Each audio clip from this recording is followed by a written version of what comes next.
Hello বন্ধুরা, চলে এসেছি একটা নতুন ভিডিও নিয়ে। তো আপনারা সবাই কেমন আছেন? আশা করি সবাই ভালো আছেন, আমিও ভালো আছি। তো আজকে খুব রোদও নয়, খুব বৃষ্টিও পড়ছে না, একটু কেমন কেমন একটা ওয়েদার। তো বৃষ্টি হয়েছে বলে গাছে আমাদের খুব খুব প্রচুর ফুল ফুটেছে। তো আমি চলে এসেছি ফুল তুলতে। তো টুকটুক করে আমি ফুল তুলে নিচ্ছি। তো বেশি বেশি সামনে গাছ থেকে নেব না। তো গাছে কি বলুন তো, অল্প ফুল নিলে আর গাছে কিছুটা ফুল থাকলে তো দেখতে ভাল লাগে। তো আমি বাড়ির পেছনে আমাদের অনেকও ফুল গাছ লাগানো আছে, আমি সেখান থেকে পারি, তো সামনে থেকে কিছুটা নিই। তো আমি দেখুন, আমি আস্তে আস্তে করে অল্প অল্প করে তুলে নিচ্ছি। তো দেখুন, উপরে আমি ফুলগুলো রেখে দিচ্ছি, সবটা তুলে নিলে ভালো লাগে না। তো আমাদের এইখানে একটা দেখেছিলাম না একদিন হেমামালিনী ফুল, ওইখান থেকে 3টে নিয়ে নিচ্ছি। তো আমাদের শিব আছে, তো সাদা ফুল পাচ্ছি না আজকে, তাই হলুদ ফুল দিয়ে শিবকে পুজো করে দেবো। তো ওইখান থেকে 3টে হলুদ ফুল হয়েছে, সেই হলুদ ফুল 3টে পেড়ে নিচ্ছি।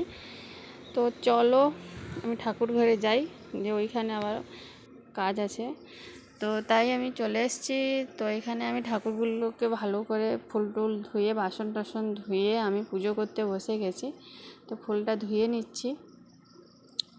তো আমাদের বেশি কিছু বাড়িতে থাকে না যে ঠাকুরকে ভোগ দেবো, তাই আমাদের নকুলদানাই বরাবরই থাকে। তো আজকে দেখলাম কলা আর আম আছে, তাই আম ও কলা দিয়ে আমি ভোগ দিয়ে দিয়েছি। তো ঠাকুরগুলোকে আমি আস্তে আস্তে করে সুন্দর করে আমি সাজিয়ে নিচ্ছি। ঠাকুরকে বলুন তো, ওই নৈবেদ্য বা ফলমূল এটা সেটা দিলে যে ঠাকুর পুজো হয় সেটা না। ফুল আমি যতটা পারি ফুল বেশি করে ম্যানেজ করি। আমাদের বাগানে না হলেও আমি অন্য লোকের বাগান থেকেও ফুল নিয়ে আসি। তো ফুল দিয়ে আমাকে ঠাকুর সাজাতেই ভাল লাগে। তো আমি বেশি করে ফুল নিয়ে আমি ঠাকুরকে সাজাতে ভালোবাসি। তো দেখুন আমি ঠাকুরকে কি সুন্দর করে সাজিয়ে দিয়েছি। তো আমাদের এই যে ভোলে বাবা, গণেশ, সব রকমই ঠাকুর আছে। তো দেখুন এই যে শিব, এই সাদা ফুল কটা কিছুটা ম্যানেজ করেছি এই যে। তো দেখো আমি সুন্দর করে ঠাকুরকে সাজিয়ে নিয়েছি। তো চলো আমাদের এবার, তো আমার পুজো দেওয়া হয়ে গেছে, তো কমপ্লিট। আমি পুরোটা দেখিয়ে দিচ্ছি আমাদের ঠাকুরগুলোটা। তো কেমন লাগলো আমার পুজো বা কি কমেন্ট করে জানাবেন। তো চলো আমাদের এটা হচ্ছে কি বলুন তো, আমাদের বাড়ির সাইডে একটা বড় খাল গেছে। তো বড়মশাই বলছে চল আজকে আমি খালে চিংড়ি মাছ নাকি প্রচুর হয়েছে, চল ধরি। ওই চিংড়ি মাছ দিয়ে ঢ্যাঁড়স আলু দিয়ে ঝোল করবি, আর চিংড়ি মাছগুলোকে থেঁতো করে পেঁয়াজ দিয়ে ওই মাখাটা খেতে ভালো লাগে। তো চলো, ও জাল ফেলেছে, চলো দেখি ওর কি মাছ উঠেছে, চলো দেখি।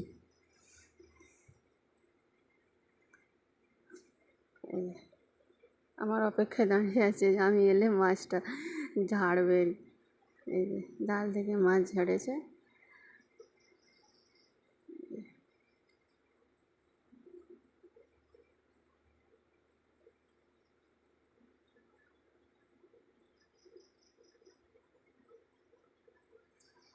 আর আমাদের এই খালে প্রচুর মাছ হয়, প্রচুর মাছ হয়। এক এক সময় তো এত নোংরা জল ঢুকে যায়, মাছগুলো নষ্ট হয়ে যায়। আবার মাছ একাই একাই ওই মাছ চাষ মানে একাই একাই জাত হয়ে যায়। দেখো আমি ছোটো ছোটো চিংড়িগুলোকে আমাদের বালতিতে জল দিয়ে জিতিয়ে রাখছি, ওইগুলো আমাদের পুকুরে ছেড়ে দেবো। আর বড় বড় চিংড়িগুলো নিয়ে নেবো। ওই ছোটো ছোটো চিংড়িগুলো আমি পুকুরে ছেড়ে দিলে পরে আমরা ধরে খেতে পারবো। আমাদের পুকুরে পরে আবার ওই চিংড়িগুলো ছাড়লে আবার বড় বড় হয়ে যায়, আমি পরে ধরে খেতে পারবো।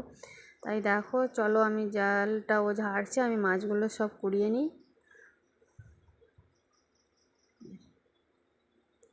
এই দেখো কত চিংড়ি, কত চিংড়ি, ছোট বড় সব, মাঝারি সব চিংড়ি পড়েছে।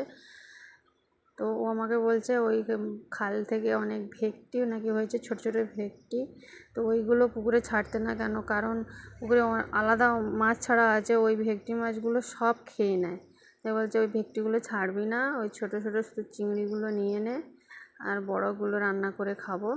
তো আমি সব মাছগুলোকে আমি তুলে নিচ্ছি। এই ছোট্ট একটা চিৎ কাঁকড়া উঠেছে।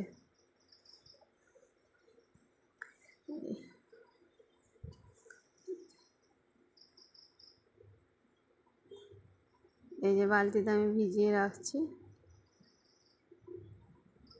এই ছোট্ট পুটকে সোনাটা বলছে দেখো পিসি দেখো আমার ইয়েতে দেখো কত মায় দেখেছো। এই যে বড়গুলো নিয়েছি, ছোটোগুলো ছেড়ে দিচ্ছি। তো কেমন লাগলো ভিডিওটা আপনারা সবাই কমেন্ট করে যাবেন। অবশ্যই অবশ্যই আমার চ্যানেলটি, নতুন চ্যানেলটি সাবস্ক্রাইব করে দেবেন, ফলো করবেন। তো চলো আজকের মতো টাটা।